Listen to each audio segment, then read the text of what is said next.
ఆరాధన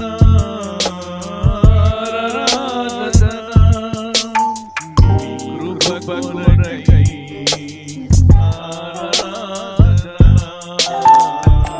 స్తుతి కొరకై ఆరాధన ఆరాధనకు యోగ్యుడా నిత్యము స్తుతించెదను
వేస్తున్నాము.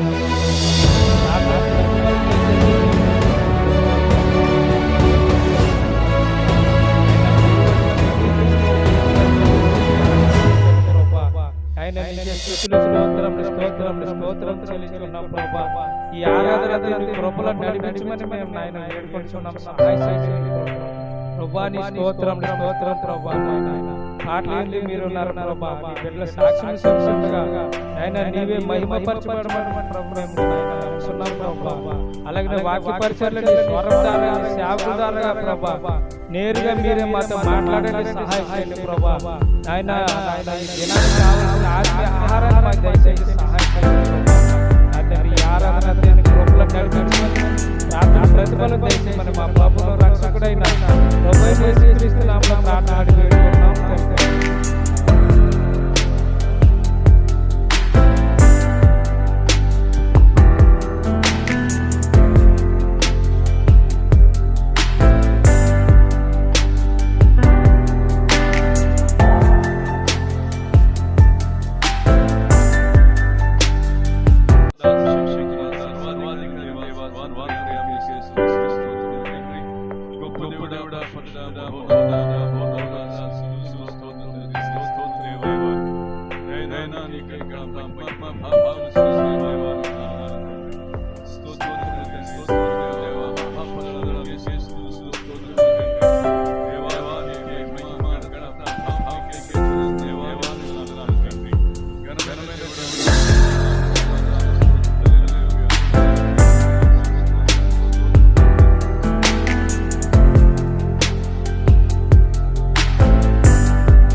ఆసీనుడా నీ వైపు కనులెత్తుచున్నాను.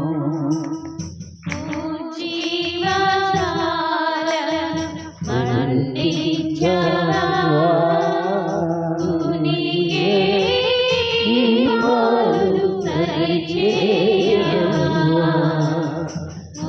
జీవజాలను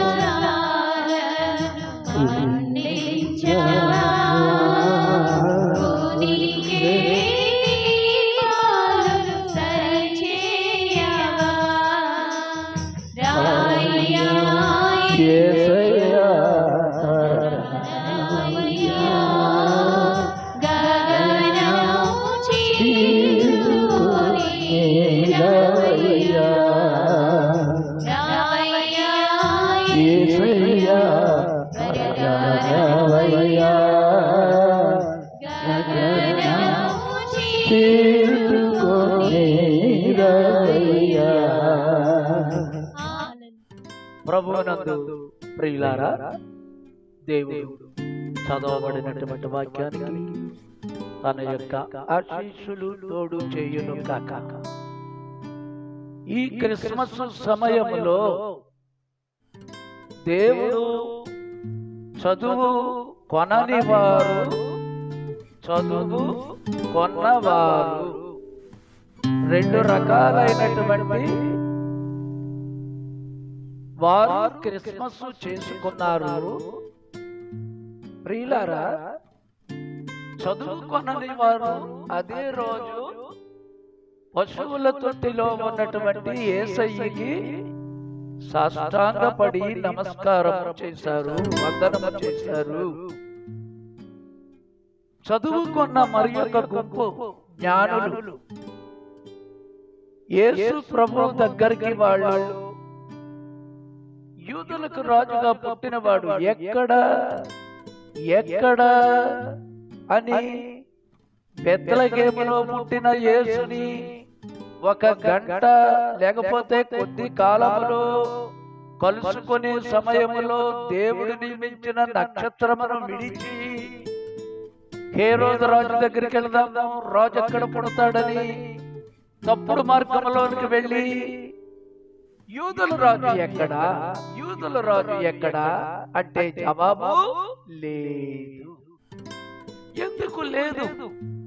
దేవుడు ఏర్పరిచిన నక్షత్రమును విడిచి తప్పు మార్గంలోనికి పక్కకు వెళ్ళారు కాబట్టి ఈ వీధిలోకి వెళ్ళినా జవాబు లేదు, ఈ వీధిలోకి వెళ్ళినా జవాబు లేదు, ఏ వీధిలోనికి వెళ్ళినా యెరూషలేములోనికి జవాబు లేదు.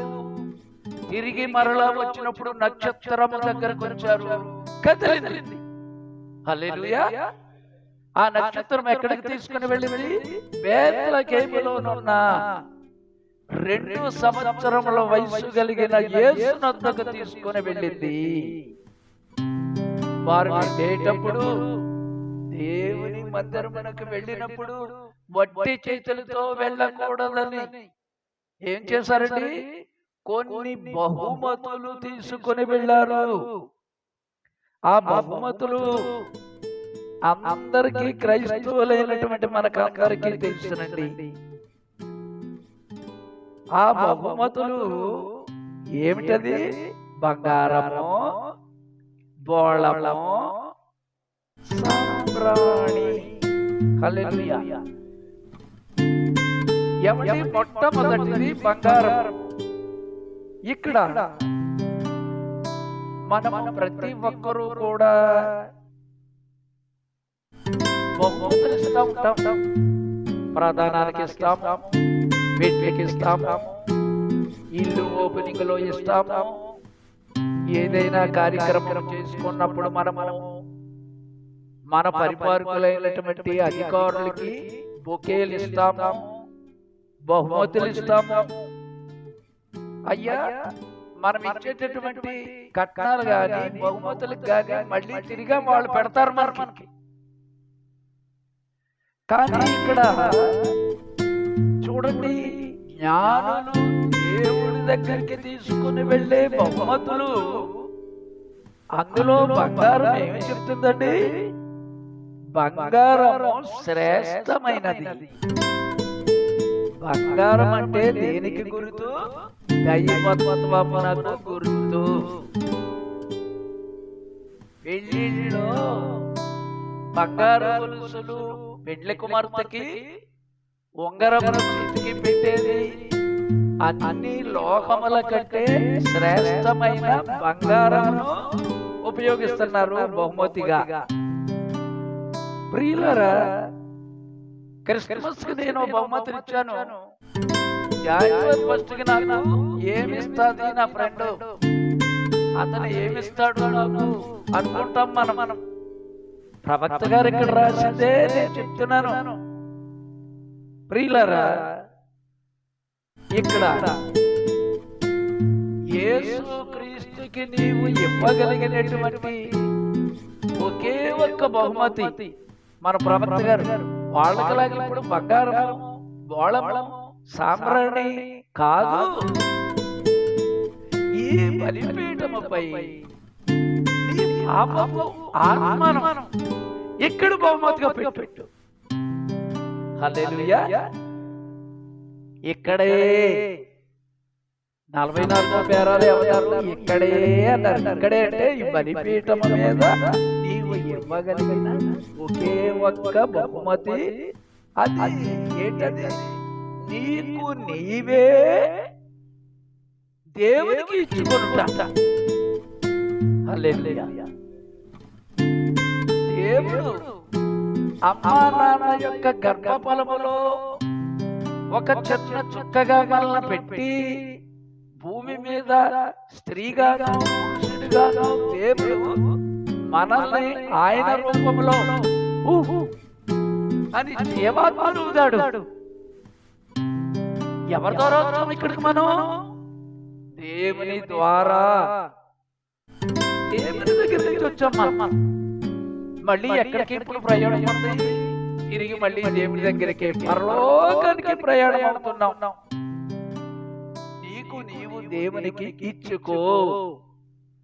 దేవుడు ఎప్పుడో ఆయన ఒక బహుమతిగా చుట్టబడిన కానుకగా వచ్చాడు భూమి మీదకి. ఏ గుండలతో మొన్న కాకినాడలో ఓపెన్ చేసినటువంటి షాపింగ్ మాల్ లో ఉన్నటువంటి 7,000 చీర 3,000కి ఇస్తున్నాడు అనే విధంగానా ఎద్దు కాడి క్రింద చీము రక్తము పీల్చుకోవడానికి పశువుల పాక కింద పెట్టినటువంటి అందులో తగిలించి ఎద్దు కాడి క్రింద పెట్టిన చీము రక్తము పీల్చుకునేటటువంటి మురికి గుడ్డ ఆయనకి చుట్టబడిన కానుక. ప్రవక్త అంటాడు, ఎంత విచారకరం. ఓ లింగి పంచి ఇవ్వలేదు ఎవరు, ఒక సెకండ్ హ్యాండ్ చీర ఇవ్వలేదు ఎవరు. మా మరియమ్మకి ఇమ్మని చెప్తే యోసేపు గారు వెళ్ళి అక్కడ అడిగాడని. ఎక్కడ క్రిస్మస్ వర్తమానాలన్నింటిలో కూడా వెళ్తున్నాను పక్కగా నేను. ప్రియులారా, అడిగితే ఎవరు కూడా ఏడు మమ్మల్ని అడుగుతావు ఇప్పుడు చీరమ్మా, ఏ బట్టలు? ఎద్దు కాడి కింద చీము రక్తముతో బండితో రత్నాన్ని కట్టేసుకోడు డబ్బులకి. ఫుడ్ అయిపోయింది ఎద్దుకి. ఆ కింద పెట్టేటటువంటి మెత్తగా ఉంటుందని కాడి కింద పెట్టినటువంటి బట్టలు ఆయనకి. అంటే మనం బట్టలు కొనుక్కోవద్దని కాదు, అది ముఖ్యము కాదు. జనవరి 1 క్రిస్మస్ కి మనము కొత్త టోపీ, కొత్త కారు, లేకపోతే కొత్త ఐటమ్ టోపీ, లేకపోతే విచిత్రమైనటువంటిది పైన మనము ధరించే వస్త్రములు కాదు. దేవుడు నీకు ఇవ్వగలిగినది ఒకే ఒకటి. ఆయన భూమి మీద ఆయన పోలికగా 84 లక్షల జీవరాశులని వారి శాస్త్రాలు చెప్తున్నాయి. అందులో దేవుని పోలికగా నీవు స్త్రీగా, నేను పురుషుడుగా, దేవుడు జీవాత్మను ఊదాడు. పైన ఉన్నటువంటి దేవుడు చుట్టబడినటువంటి మురికి గుడ్డల లోపల దేవుడు ఉన్నాడు. బా అందరికి బాగోలేదు గుడ్లు. షాపింగ్ మాల్లో గుడ్డల్లా లేవయ్యి. ఎట్లా ఉన్నాయి? మురికి. ఎవరికి అక్కర్లేదు అక్కడ ఉన్నటువంటి పశువులు పాకలు. కానీ ఉన్నాయని ఎవరు? సృష్టికర్త దేవుడు. హల్లెలూయా. ప్రియులారా, అలాగే మనం జాగ్రత్తగా చూసుకుంటూ ఎదరికి వెళ్ళి చూసినప్పుడు బంగారం అండి మొట్టమొదటిది. క్రీస్తుకి ఎంతగా సరిపోయిందండి, ఎంతగానో సరిపోయింది. బంగారం అంటే దైవత్వము. ప్రియులారా, బంగారం తర్వాత సాంబ్రాణి పరిచర్యకి భావం. మూడోదేంటి? ఓళం. అది మరణమునకు ఉపయోగపడేటటువంటి రసాయనం. దేవుడు దైవత్వము. చనిపోవుటలో పరిచర్యగా ఉపయోగపడేటటువంటిది సాంబ్రాణి.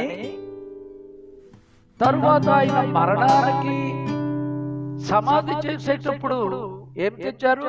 బోళము తెచ్చారు. అక్కడ ప్రియులారా, 3 వస్తువులు కూడా యేసు ప్రభు మనకు సృష్టికర్తగా వచ్చాడని ఆరాధనకి గుర్తుగా తెచ్చారు. 3 వస్తువులు. మనతో ఈ దినమున మనము దేవుని యొద్దకు వచ్చినప్పుడు మనం తెచ్చేటటువంటి వస్తువులు ఏం చెప్తున్నాయి? ఎలా తెస్తున్నాం మనం దేవుడి దగ్గరికి? నీ హృదయమే ఆలయము. చూసారా? ప్రతి మాటను పూర్ణ హృదయముతో నీవు నమ్మినట్లయితే నీకు ఉన్నదంతా కూడా మీరు ఇచ్చుట వలన దేవుడితో యేసుక్రీస్తు యొక్క ఆరాధనలో, క్రిస్మస్ లో మెరీ క్రిస్మస్, హ్యాపీ క్రిస్మస్ అని ఉంటేనే అనుకోవడం కాదు, కానీ వారు 3 బహుమతులు తెచ్చారు. అయ్యా, ఇప్పుడు నీవు అలాగ బంగారము, బోళము, సాంబ్రాణి కాదు, కానీ దేవుని బలిపీఠం మీద నీ పాపపు ఆత్మను అక్కడ బలిపీఠం మీద పువ్వు పెట్టాడు. కానీ కేవలం ఏమి చేశాడు? రక్తముతో కూడినటువంటి గొర్రె పిల్లను తెచ్చి వధించాడు. కాబట్టి ప్రియులారా, ఇప్పుడు మనం జాగ్రత్తగా తెలుసుకున్నట్లయితే దేవుని నోట నుండి వచ్చే ప్రతి మాటని కూడా మనం ఏం చేయాలి? నమ్మాలి. ప్రతి మాటని మనం నమ్మాలండి. ఒక చిన్న బిడ్డగా యేసుక్రీస్తు భూమి మీద పశువుల పాకలో కరుణ పెట్టబడ్డాడు. యేసుక్రీస్తు పరలోకము నుండి భూమి మీదకు వచ్చినటువంటి యాత్రకు ఎంతగా సరిపోవును కదా.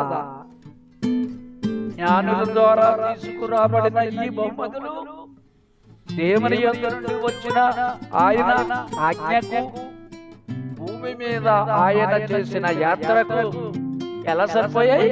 ఖచ్చితంగా సరిపోయాయి. హల్లెలూయా. అయ్యా, ఇప్పుడు బంగారం చెప్పుకుంటున్నాం మనం. బంగారం అంటే దేవునికి సాదృశ్యం, దైవత్వం మనకు సాదృశ్యం. యేసు పైన ఉన్నటువంటి ఎక్కువ మనుష్య రూపంలో ఉన్నటువంటి దేవుడై ఉండెను. కానీ ప్రజలకి దేవుడు మనిషిలా ఉన్నాడా? మింగుడు పడలేదు. కానీ ఆయన దేవుని కంటే ఆయన తక్కువ వాడు కాదు. శరీర రీతిగా ప్రత్యక్షమైనటువంటి దేవుడు ఆయన యొక్క స్వంత సృష్టిలో సృష్టికర్త ఆయన. ఆయన సృష్టి ద్వారా, ఆయన సృష్టి కొరకు, ఆయన సృష్టిలోనున్న సృష్టికర్త. హల్లెలూయా. ఆయన సృష్టి ద్వారా, ఆయన సృష్టి కొరకు, ఆయన ఆ సృష్టిలో సృష్టికర్త అయి ఉండెను. ఉన్నదంతా సమస్తము ఆయనలో ఉండెను. చూసారా? సర్వ సంపూర్ణత దేవునిలో ఉండెను. ఆయన దేవుడైనకై సృష్టికర్తగా అంటే యెహోవాగా ఉన్నటువంటి ఆయన మనుష్య లోపలికి వచ్చినట్లుగా సృష్టి చేసుకున్నాడు. కాబట్టి పైన ఉన్న దేవుడు, ఆత్మగా ఉన్న దేవుడు భూమి మీద శరీర రూపంలోనికి వచ్చాడు. ప్రియులారా, మనం ఏం చేస్తున్నాం? మనుషులు దేవుడు ఆత్మతో సత్యముతో ఆయన ఆరాధించవలనని ఆయన చెప్తే మనం ఏం చేస్తున్నాం? గన్ పౌడర్ తయారు చేస్తాం, తుపాకీ తయారు చేస్తాం, హైడ్రోజన్ బాంబు తయారు చేస్తాం. ఇదిగో ఆ దేశం కంటే మేము ఇంకా కూడా క్షిపణి తయారు చేశాము, జలాంతర్గము తయారు చేశాము. ఎందుకు? నాశనం చేసుకోవడానికి. యుద్ధములు, యుద్ధ సమాచారంలో కూడా దేవుడు వచ్చే వరకు కూడా ఉంటాయని దేవుడు చెప్పాడు. కాబట్టి ఈ యొక్క ఆటోమొబైల్, క్షిపణులు, ఈ బాంబులు ఇవన్నీ కూడా ఏం చేస్తున్నాయి? మనుషులు తమకు తానే నాశనం చేసుకున్నట్లుగా వాటిని చేశారు. ప్రియులారా, దేవుడు మనకి ఏ బాంబుని ఇచ్చాడు? విశ్వాసం అనేటటువంటి ఒక బాంబును దేవుడు మనకి ఇచ్చాడు.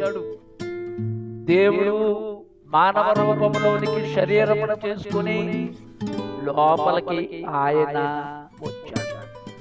కాబట్టి ప్రియులారా, ఒక రొట్టెను తీసుకొని 5,000 మందికి సరిపడే రొట్టెలు చేశాడు. ఒక చేపను విరిచి కొన్ని వేల మందికి చేప ముక్కలు పెట్టాడు. 7 గంపల నిండా వాటిని ఎత్తించాడు.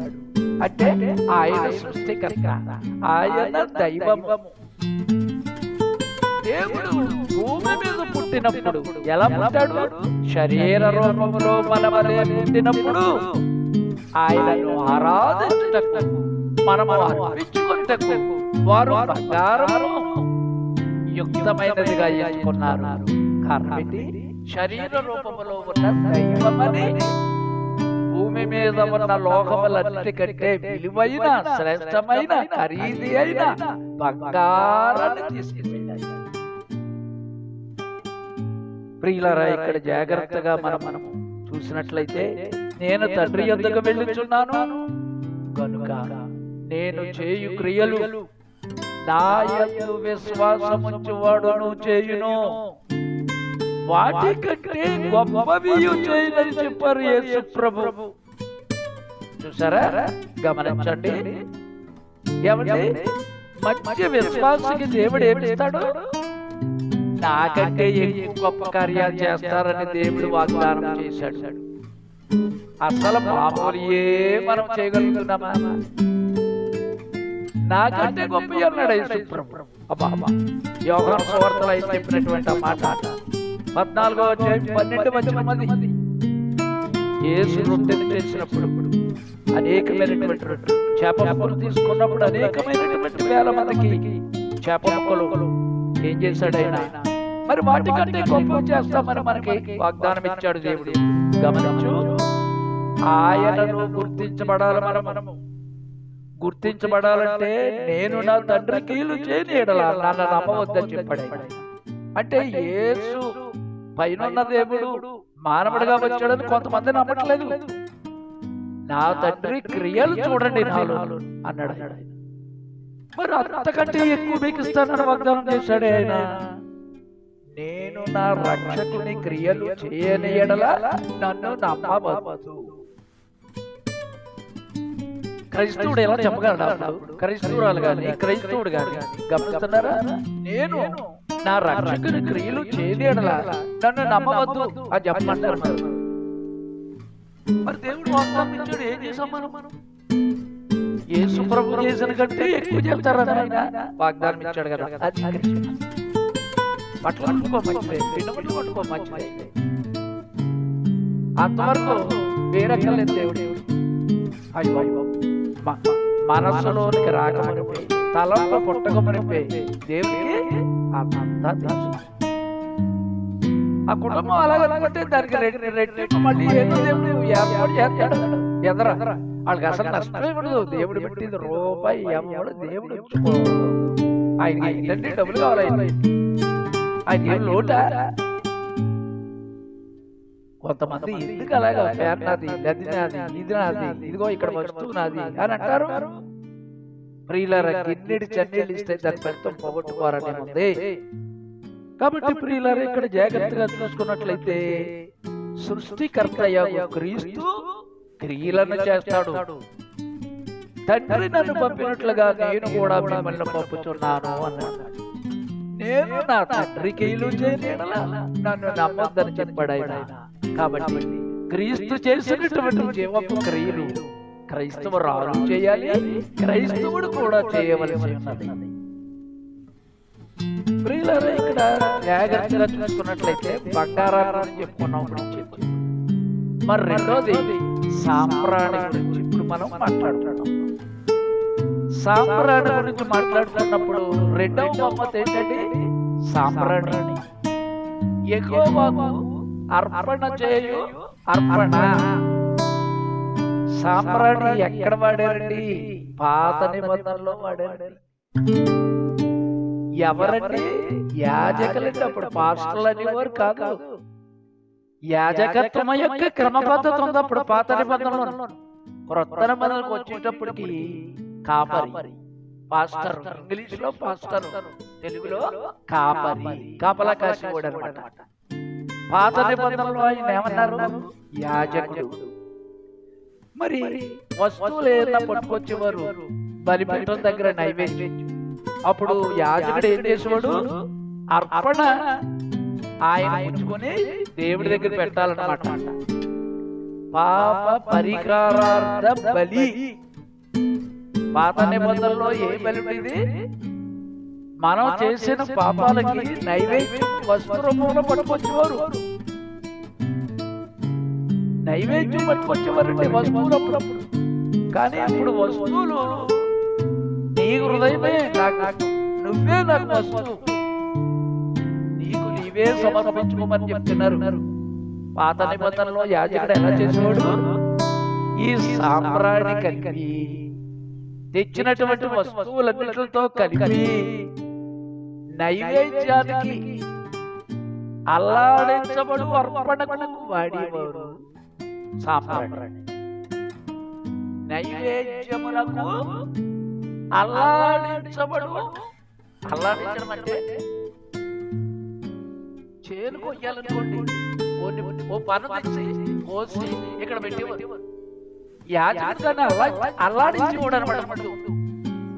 నాయన నా చేయనంతా బాగోవాలి, చేయనంతా తెచ్చి ఇక్కడ పెట్టగలండి. ఓ పన్ను తెచ్చి ఇక్కడ పెడితే దాన్ని అమనివారు అల్లాడించబడు అర్పడనివారు పాత నిబంధనలో. ఎందుచేత? అది సాంబ్రాణి చేత మర్దనము చేయబడితేనే తప్ప యెహోవాకు అంగీకారం అవ్వదు.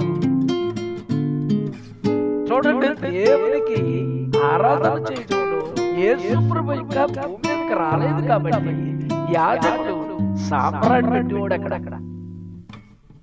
ఇప్పుడు మనం చిన్నపిల్లలు ఈ క్రిమిల రాకుండా, రొంపది రాకుండా ఈ పిల్లల తల్లి ఏం చేస్తుంది? సాంబ్రాణి పొగేస్తుంది. ఆరోగ్యం కొరకు, ఆత్మీయ ఆరాధన కొరకు. పాత నిబంధనలో యెహోవాకు అంగీకృతముగా ఉండడానికి, అనగా దాని అర్థం ఏమిటి? దేవునికి యెహోవాకు పరిచర్య అని అర్థం. ఎందుకంటే ఆయన దైవము. హల్లెలూయా. ఆయన దైవమని కనుగొని తీసుకొని వచ్చిన సాంబ్రాణి యెహోవాకు చేయు ఒక పరిచర్య పోలికగా ఉండెను. కాబట్టి యేసు ఎవరు? పైనున్నది బట్టి యెహోవాయే శరీర రూపములో మానవుడిగా వచ్చిన దేవుని సేవకు. హల్లెలూయా. కాబట్టి ప్రియులారా, మత్తయి సువార్త 12వ అధ్యాయం 15 నుంచి 21 ఈ లోపల మీరు తీసుకోండి, నేను చెప్తా ఉంటాను. మత్తయి సువార్త 12వ అధ్యాయం 15 నుంచి ఈయన నా సేవకుడు, ఈయన యందు నేను ఆనందించుచున్నాను, మరియు ఆయన మీద నా బలము ఉంచెదను. ఇంకా మీరు కిందకి చదివితే చాలా వాక్యాలు ఉన్నాయి, కానీ అంత మనం చదవట్లేదు. అక్కడ ఇప్పుడు నేను చెప్పినటువంటి యేసుక్రీస్తు ఎవరు? దేవుడు ఆత్మరూపంగా ఉన్నాడు అప్పుడు, పరలోకంలో ఉన్నప్పుడు, పైన ఉన్నప్పుడు. కానీ మనలో మన బట్టి ఒక మానవుడు అవ్వడానికి ఆత్మరూపంగా ఉన్న ఆయన శరీరంలో ఉన్న దేవుడిగా అయ్యాడు. అందుకే ఇదిగో ఈయన నా సేవకుడు అని చెప్పారు తండ్రి అయిన దేవుడు. ఈయన యందు నేను ఆనందించుచున్నాను, ఆయన మీద నా బలమని చెప్పాడు. కాబట్టి దేవుడి మీద ఉన్న బలమంతా కూడా ఎవరి మీద అయింది? యేసుక్రీస్తు మీదకి వచ్చింది. యేసుక్రీస్తు మీదకి వచ్చిన బలం ఎవరి మీదకి వచ్చింది? ఆయన ప్రేమించిన మన సంఘం మీదకి వచ్చింది. దేవుడి నుండి యేసు మీదకి, యేసు నుండి ఇప్పుడు మన మీదకు ఆశీర్వాదం వస్తుంది. కాబట్టి ఆయన యొక్క జీవితము యెహోవా పని కొరకు. ఎవరి జీవితము? యేసుక్రీస్తు దేవుడు కదా, పైన ఉన్నవాడు. పరలోకము విడిచిపెట్టకూడని భాగ్యమని ఎంచుకొనలేదు. కానీ అంత పైన దేవుడు ఏమయ్యాడు? పొట్టివాడైన జక్కయ్యను కూడా చూసే విధముగా పల్లపు ప్రాంతమైనటువంటి యెరికో ప్రపంచంలో అన్ని స్థలాల కంటే చాలా పల్లపు ప్రదేశానికి వచ్చి చెట్టు మీద ఉన్నటువంటి జక్కయ్యను కూడా చూడగలిగిన అంతగా తగ్గించుకున్నాడు. కాబట్టి యేసుక్రీస్తు యొక్క జీవితం దేవుని కొరకు సాంబ్రాణి వలె మర్దనము చేయబడెను. సాంబ్రాణి గురించి ఎలా రాశారు? మనకు తేలిగ్గా చెట్టు పిల్లోడు వేసుకుంటాం సాంబ్రాణి, లేకపోతే దోమలు అయ్యి రాకుండా కొట్లో గడ్డ వేసుకుంటాం. సాయంత్రం వెళ్ళి ఎలాగే సాంబ్రాణి కొట్లు పురుగులు అయిపోవడానికి చూస్తారా? ఆరాధన ప్రతి కొట్టు వేసేటప్పుడు చూడండి పొగెంత సాంబ్రాణి అంటే ఆరాధనలో భాగం ఇది.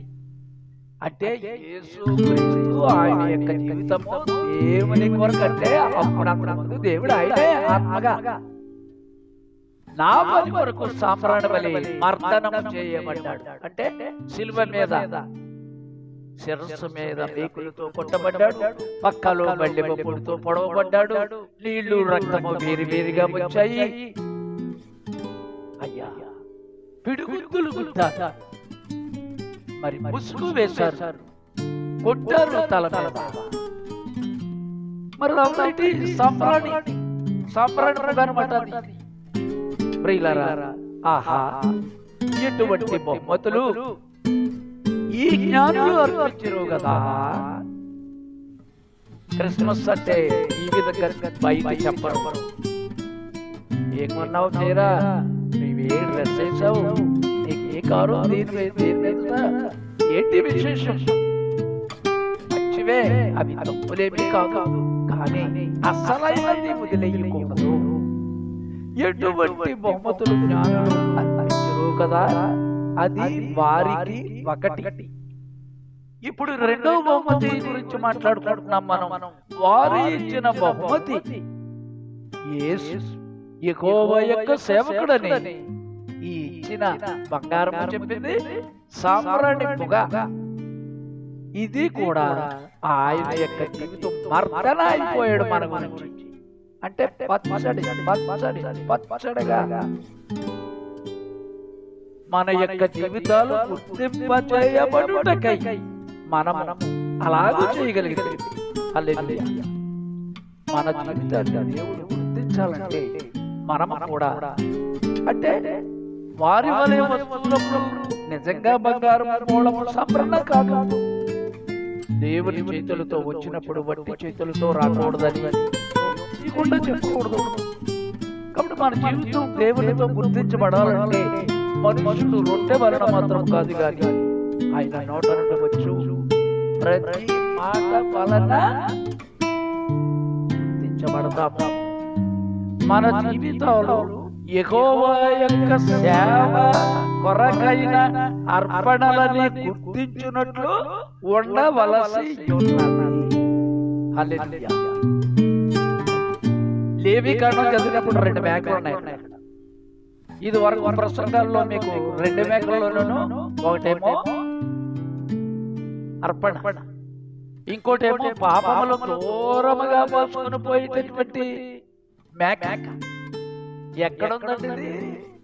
జీవించి మృతులంది సమాధి చేయబడి తిరిగి లేచి త్వరలో రానయ్యున్నాడు అనేటటువంటి వర్తమానం ఇంటికెళ్ళి మీరు చూసుకున్నట్లయితే విడిచి పెట్టబడిన మేక.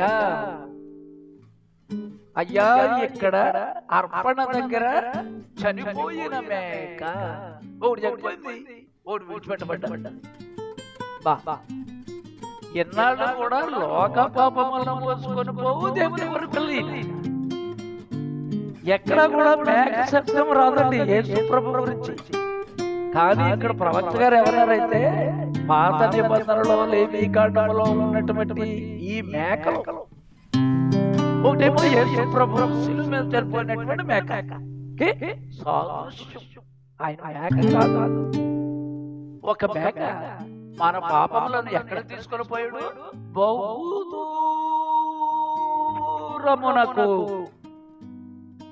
అరణ్యములోనికి తీసుకుని పోయాడు. ఏమండి, మన పాపములు మనం ఒప్పుకున్నప్పుడు మన జ్ఞాపకానికి రావని చెప్పారు. మరము అదే సముద్రంలో పోయినప్పుడు, ఈ మామూలు సముద్రం కాదు, మనకి మరిచిపోయే సముద్రం. మరిచిపోవడాన్ని సముద్రంగా చెప్పారు దేవుడు. ఇక్కడ సముద్రం అంటే ఒకటి అడుక్కెక్కడికో పోతుంది, మళ్ళీ కనపడదు, బరువైంది. అయితే ప్రియులారా, మన పాపాలు కూడా అస్తమానే మన జ్ఞాపకం రాకుండా బరువు అయిపోతాయని దాని బదులు యేసు ప్రభు కొండైపోయాడు, సాంబ్రాణిగా అయిపోయాడు. మర్దనం చేశారు సాంబ్రాణితో. ఇంక 3వ దాంట్లోకి వేళ బోళం దగ్గరికి వెళ్ళలేదు. బోళం అంటే ప్రత్యేకించి మళ్ళీ 45 నిమిషాలు పడుతుంది. ఇప్పుడు మొన్న చెప్పినటువంటి ఇదిగో దేవుని యొక్క వరములు ఎల్లప్పుడూ వాటి స్థానములను కనుగొంటాయి. 10 క్రిస్మస్ వర్తమానాల తర్వాత బహుమతుల గురించి ఇంకోటి ఉందని చెప్పాను నేను. అమ్మాయి ఫోటో స్టాట్ తీసుకుంది. ఇప్పుడు అది నాకు ఒక్కటి దొరికింది. మీరు ఇక్కడ మేక దగ్గరికి రండి. మళ్ళీ మన పాపముల కొరకు శిలువ మీద చనిపోయిన మేక యేసు క్రీస్తు ప్రభువుకి సాదృశ్యము. ఇంకొక మేక మీద మన పాపములు వేసుకొని బహుదూరమునకు తీసుకుని పోయిందని ఈస్టర్ ప్రసంగము, గుడ్ ఫ్రైడే ప్రసంగం అని అంటే. ఏమండి, ఈ నెలాఖరుతో మనకి క్రిస్మస్ హడావిడి నా హృదయంలోకి తండ్రి. ఎన్నాళ్ళు తప్పులు చేశాను ఈ సంవత్సరం అంతాను. ఇదిగో నేను ఒప్పుకుంటున్నాను, యెహోవా చేసిన ఉపకారములలో దేనిని మరవద్దనుంది. ఈ సంవత్సరం అంతా కూడా దేవుడు చేసిన ఉపకారాలు ఒక్కడి కూడా మర్చిపోకూడదనుంది. అది రాత్రి నువ్వు సాక్ష్యం చెప్పుకోవడానికి ఏం చేయాలి? ఈ కనిపెట్టుకోవటం. ఈ డిసెంబర్ 31వ తేదీన 6 గంటల నుంచి 12 గంటల వరకు జరిగే కనిపెట్టుకోవటంలో అంటే నూతన సంవత్సరం ఎదుర్కొంటా అంటారు. కొంతమంది బుకేలు ఇచ్చుకుంటారు, కొంతమంది ప్రైజులు ఇచ్చుకుంటారు, కొంతమంది విషయాలు చెప్తారు, హ్యాపీ న్యూ ఇయర్. దేవుడు ఏం చేస్తున్నాడో తెలుసా? షాలోమ్ అంటున్నాడు, మీకు సమాధానం కలుగును గాక. బయటోళ్ళేమో హ్యాపీ న్యూ ఇయర్ అంటున్నారు. ఎమెరీ క్రిస్మస్, హ్యాపీ క్రిస్మస్ అంటున్నారు. కొత్త సంవత్సరానికి దేవుడు ఏమంటున్నాడు? చీకటిలో ఉన్నటువంటి వారికి యెషయా గ్రంథంలో ఉంది లోకానికి శిక్ష, కానీ నా యందు ఉన్నటువంటి నా సంఘానికి సమాధానము కలుగును గాక. షాలోమ్ అంటే మీకు సమాధానము కలుగును గాక.